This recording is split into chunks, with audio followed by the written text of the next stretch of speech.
প্রিয়াঙ্কা, এসে গেছি শিখা ফ্যাশন থেকে কিছু কট সেট নিয়ে। তো আজকে আবারও নিয়ে এসেছি একটা কট সেট। দেখো লং লেন্থে কট সেট, স্লিভলেস, ভিতরে শর্ট স্লিভস দেওয়া আছে আর পেয়ে যাচ্ছে সেমি প্লাজোতে। এই যাচ্ছে কুর্তির লেন্থটা, অনেক বড় একটা লেন্থে পেয়ে যাচ্ছ।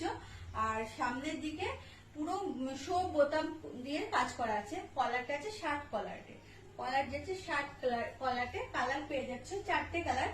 আমি পরে আছি পিঙ্ক কালার, আর আরেকটা কালার পেয়ে যাচ্ছ। তো একটা যাচ্ছে তোমার পেস্তা কালারের মধ্যে, একটা হচ্ছে গ্রিন কালারের, আর একটা যাচ্ছে আকাশি স্কাই কালারের, একটা হচ্ছে স্কাই কালারের। এই যাচ্ছে 4টে কালার। সাইজ পেয়ে যাচ্ছ 42, 44, 46। সাইজ পেয়ে যাচ্ছ 42, 44, 46। প্রাইস যাচ্ছে 399 টাকা মাত্র। যদি কারো ভালো লাগে ক্যাপশনে যে নাম্বার দেওয়া আছে এই নাম্বারে বুকিং করবে।